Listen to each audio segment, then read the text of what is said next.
Greetings everyone. Today we're going to be reviewing Lecture 6 of Kinematics and Dynamics of Machines. Specifically, this is going to be covering the graphical analysis of linkage motion, and this is utilizing the concept of relative velocity, which we've discussed in a previous lecture.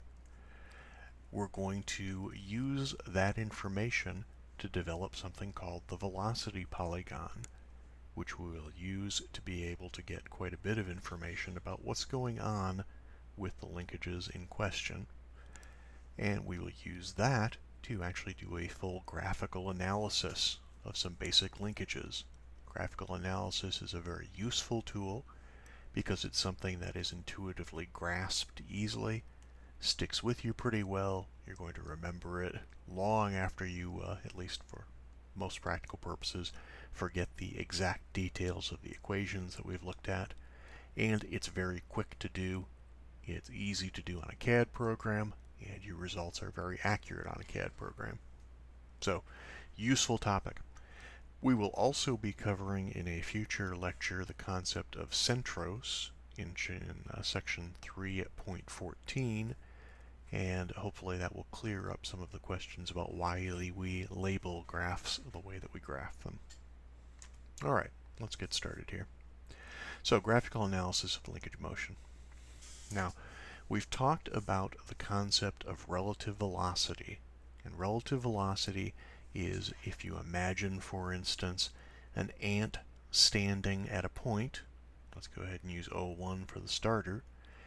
The relative velocity is what the ant would look at, or would see, looking at point B. Now, for us, we have been calling O1 our fixed point. Link 0, then, is part of the axis of our fixed coordinate system. So if the ant is standing at O1 and looking at point B, that ant sees the velocity of point B, and we see it too as the velocity with respect to the fixed frame. If we move the ant so that the ant is standing at point B and looking at point C, the ant, at least in theory, perceives no real motion of point B. That ant perceives point B as part of the fixed frame and sees a relative velocity of C with respect to that point B. We can use this concept in order to provide what's called a velocity polygon. The velocity polygon lets us determine velocities around the link by taking advantage of that concept of relative velocities. What we will do is draw something that looks very much like the original link. We are going to label it, I'd like to get you started with this thought, with some kind of a starting point, which we will call lowercase o. It's right here. We will then have a lowercase b, and the vector between lowercase o and lowercase b will represent the velocity of b with respect to the ground in our original figure. We will then have a vector from lowercase b to lowercase c, which will represent the relative velocity between c in our baseline figure and b, and we will have a vector between lowercase o and lowercase c representing the velocity of point C with respect to our fixed point. So you're probably asking yourself, that's fine, how do we get these vectors? We're identifying lowercase o, lowercase b, and lowercase c, but what does that mean? Where do they come from? Well, here's what we've got. This is very similar to the vector equation that we use to define the linkages that we've been looking at. We have seen, go back for a second, that r sub 0, the vector representing link 0, plus r sub 1 plus r sub 2 would be summed to equal 0. In the same way, these vectors OC where the motion of c with respect to the ground point, are equal to OB and BC. So OC is the velocity of the wrist pin in that slider crank mechanism. OB is the velocity of the crank pin with respect to ground. And BC is the velocity of the wrist pin with respect to the crank pin B. This is what the system looks like. And for this, I'm going to swap to take a look at an actual drawing in CAD of a system. So here we have a slider crank. It's drawn as we've been doing this. O1 is the fixed point about which the crank, which is this line, O1 to B, rotates. The connecting rod, BC, is right here. It's connected to the wrist pin of the piston, and that defines our slider. So C, representing the piston, slides back and forth here as the crank revolves around point O1. In order to create a velocity polygon, here's what we will do. The crank is rotating, in this case we'll assume it's rotating counterclockwise, at some angular velocity, omega.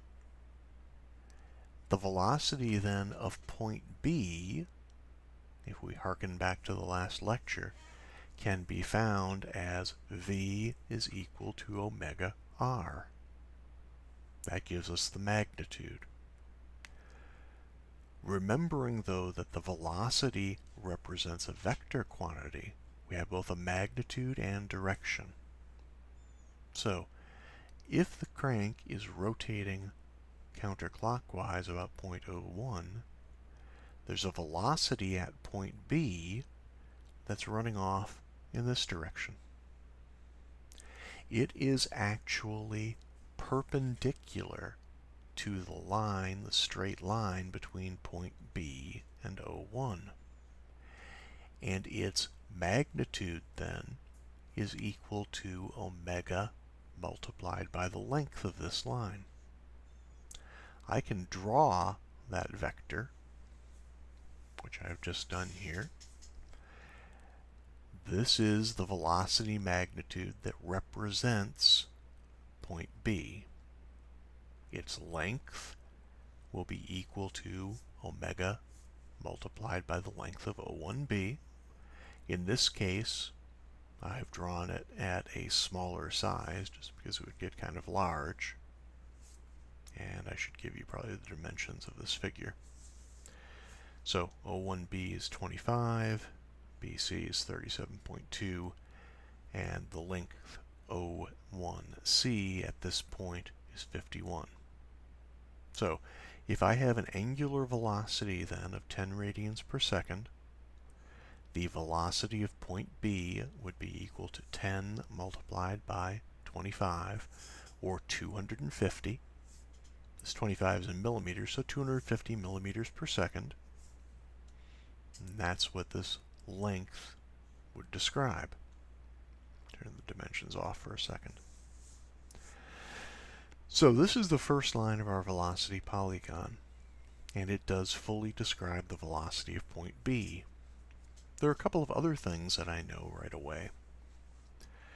I will have some velocity of point C with respect to point B, the velocity of C with respect to B. Just like the velocity of point B with respect to the ground, the vector representing C with respect to B will be perpendicular to the line between points B and C. However, I do not yet know what that quantity would be.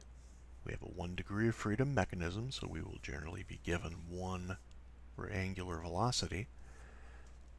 We're now trying to figure out the rest. Further, I know that the velocity of point C will be a horizontal vector. It's constrained by the slider crank mechanism. I'm going to go ahead and draw that in now because I know the velocity of c is going with respect to ground. This lowercase o represents my fixed point on the velocity polygon, so I can draw in a horizontal line just of any length. And I know that that will represent the velocity of point C. Now I can do one other thing that I couldn't do before. I know that the velocity of C with respect to B is perpendicular to the straight line between them, and I know that it goes from point B until it intersects with this horizontal line. Therefore, I can draw in the rest of that system, and now I have a velocity polygon. If I trim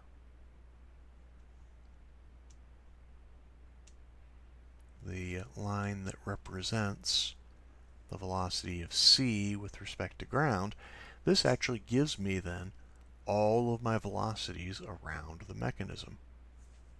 Again, taking into account my scale factor of 10, the velocity of point B with respect to ground is 25 multiplied by 10, 250 millimeters per second.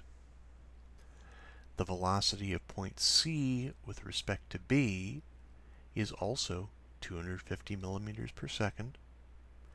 And the velocity of C with respect to the ground, my fixed point, is 353.6 millimeters per second.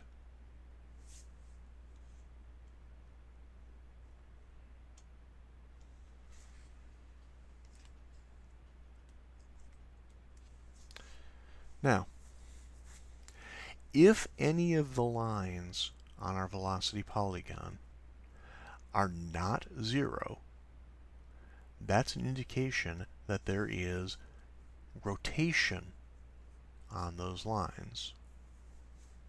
So, since that line between B and C on my velocity polygon is not zero, that means that my connecting rod is rotating. The angular velocity then of the conrod of BC, omega 2, is equal to the relative velocity BC, which I can get by measuring my velocity polygon between these 2 points, divided by the length of BC. I know this is kind of a weird concept to get, but we will be doing some practice in class, so you will have an opportunity to try it. So, to make it explicit, omega 2 is equal to the velocity, the relative velocity of C with respect to B, divided by the length of BC. Now there's something else that's very helpful with this. The velocity polygon allows us to get velocities anywhere on that linkage very quickly and very easily. If I take that previous drawing and make the conrod equal to this triangle, so it's a much larger piece, because we know that the relative velocity between any 2 points is perpendicular to the straight line between them, I can say that the relative velocity of B or of D with respect to B is perpendicular to the straight line between them. The relative velocity of D with respect to C is also perpendicular to the straight line between them. Let's go back to the CAD image for a moment.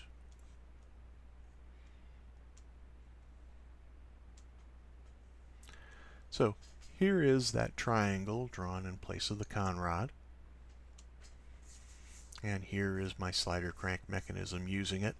You can see that I've already sketched in the velocity vector for point B. And just a couple of basic things. If you look at the example in the book, this one is given to you in inches per second rather than millimeters per second. It's the same concept. So, my velocity polygon then, drawn in, still has a starting point. I always need to pick one. Has the velocity of B as this line between lowercase o and lowercase b. velocity of c with respect to b being perpendicular to the straight line between c and b. And in the case of this slider crank, again, the velocity line for c, the velocity vector, being horizontal. Now, if I look at the velocity of c with respect to b, I know that it makes a perpendicular line. This is the direction of that velocity vector. I can draw in perpendicular lines for all of those other points as well. So the velocity of d with respect to b is the green line perpendicular between the two. The velocity of d with respect to c is the blue line perpendicular to the two. All of these vectors still have to fit and work within my velocity polygon. When I drew the velocity polygon, I can use it to determine the length of my velocity vector of c with respect to b. It's right here. I can then add the perpendicular line representing the velocity of d with respect to b and the perpendicular line representing the velocity of d with respect to c. I can add those to this velocity polygon to create what's called a velocity image.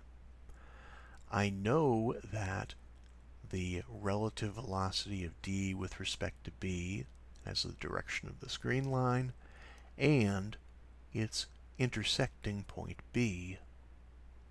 I also know the velocity of d with respect to b, or d with respect to c, has the direction of the blue line, and that it intersects with the point c.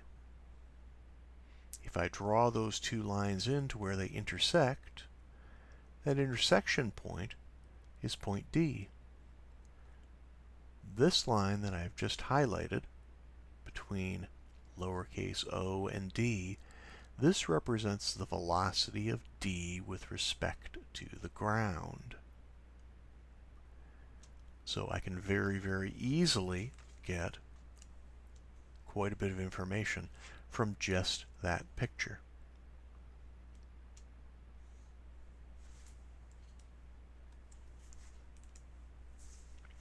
So the velocity polygon that we created is similar to the original link. So it's going to have the same relationship here between the lengths on the velocity polygon and the lengths on the original linkage. What this means really is that we need to start being able to sketch our linkages to some consistent scale, which is why you have your brand new Kinematics and Dynamics ruler. We will be testing this in the next class period, taking an opportunity to do some sketching.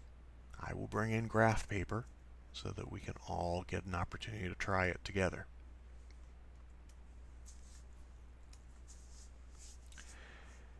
Now, just like the angular velocity for link 2 could be found by dividing the relative velocity between 2 points by the link length, we can also get the angular velocity between any points on that link by taking the relative velocity vector between them and dividing it by the actual physical length between those two. For 3 points on the same line, that velocity is proportional to the length between our fixed point, what we're treating as our fixed point, and oftentimes that will be point B on the slider crank, and whatever the length is along the line.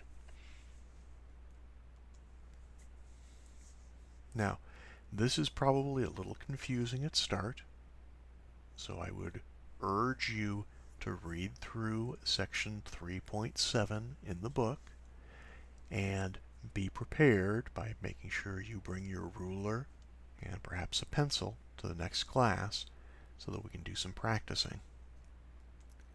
Because we will be working with things that are a little more complex than just a slider crank. This 4-bar link is also very easy to solve by using the velocity polygon and velocity image methods. So we will learn how to get the velocities all the way around mechanisms like this. Same with things that include sliding contact. This method can also be used for calculating the velocities around a sliding linkage. That's all for now. Again, I urge you to take a look at the relevant sections in the book, 3.9, 3.10, and 3.11, and I look forward to seeing you all at our next class period.